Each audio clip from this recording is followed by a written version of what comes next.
What's up, guys? Justin here, owner of Intel Goons. Today we are talking about this beautiful, beautiful beast here. Let's see if we can get it up there. Yeah. All right, so this is my general purpose rifle. If you read GPR in the title, that is what this means. So GPR, general purpose rifle, that is something that would be your go-to grab gun for anything that you want. Pretty much your go-to rifle, right? 16 inch, 14 and a half, 13.9. So this is a 13.9. So the upper receiver is an ADM UIC Mod 2 upper. Obviously that is a Surefire RC2 up top. It has been beat to smithereens. This gun has been through the paces. I have put it through, as you can see, if you see the reflections there, that's just bare metal from where it's been worn down. So that's where we're at. This gun has definitely been put through its paces in classes, in matches, and then just normal training. I think it's sitting around about 10K rounds. I try to keep track in a journal of rounds that I shoot just to keep a relatively close estimation for all my guns.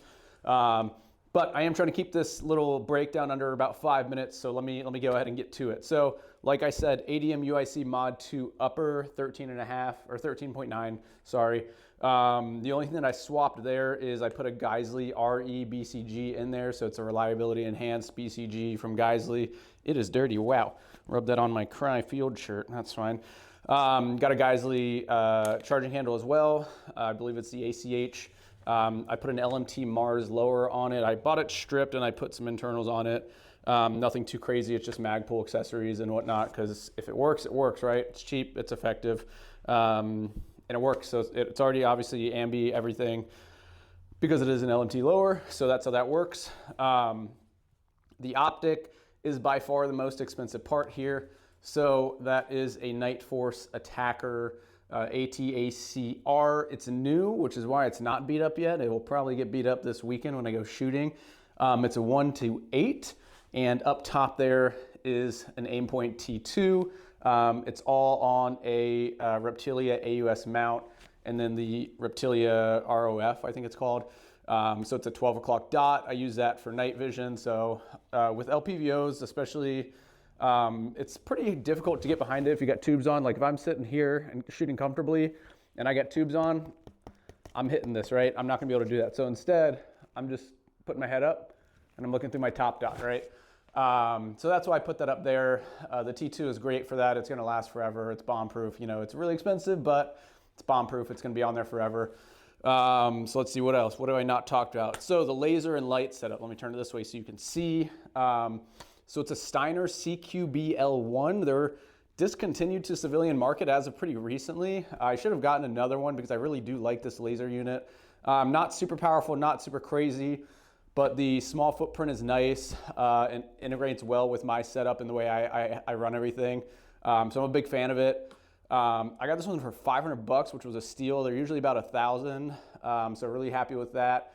And then my illuminator light setup is a mix of stuff. I think it's an Arisaka body, a Surefire KM2 head, so that's the IR head, and then Surefire tail cap, and then it runs into, you can't actually really see it too well. That is a Unity Accent, and then I taped it just for cable management. That's Raid tape, Goon tape, Raid tape. Taped it just to get all of the cables tied down and everything like that, and then of course, it's an integrated button, so I only have one button here to operate both, so that's really nice. So it can activate light and laser, so I have it set up to where top is laser and then bottom is light, I believe. And then there is a 100 Concepts tail cap on there, or light cap on there, easy to flip on and flip off. It's gotten burned a little bit, but it's still surviving. And then you see that there's no sling on here. I took that off for the video. I run a couple different slings right now. I'm running an Arid manufacturing sling right now. I'm trying to put that through its paces and test it out. I really, really like it so far. I did a little write-up on my website about that one in particular. Then outside of that, I use a flatline padded sling, Blue Force gear. I mean, if you name it, I probably own the sling. So sometimes I just run different slings just to see, differences and things like that. So I think I touched on everything on my list. I think I touched on every component on here that is important. I'm gonna keep beating the crap out of this gun. And yeah, before Sunday, I do need to take this RC2 off and clean some carbon. I have a lot of buildup on my war comp there. If you can see, she's a dirty one. She's a dirty one. So I'm gonna scrape some carbon so that I do not get stuck, get RC2 stuck and have to launch it into the nether again, because I've had to do that a couple of times. So anyways, that is a breakdown of my rifle. I really hope you enjoyed it. I tried to keep it short and sweet, about 5 minutes. Maybe you learned something, maybe you didn't. If you have specific questions about my gun, feel free to comment. If you want to know cheaper alternatives, let me know, and I could give you my list of what I would downgrade if I want an LPVO, but I don't want to spend $2,500 on this, or laser light upper, anything like that. I do have some knowledge. I am in the industry. I shoot quite a bit, and I was a former infantryman, and then the intelligence community. So I know a couple things. I'm not I'm not John Wick. I'm not a super special forces expert type dude, but I know a thing or two. So always happy to help anybody in the gun community with their setups or with anything else. So feel free to reach out, of course. Hope you enjoyed the video. Make sure to give it a thumbs up. Subscribe if you haven't already, if you enjoy the channel. And thank you so much for watching. I really appreciate you.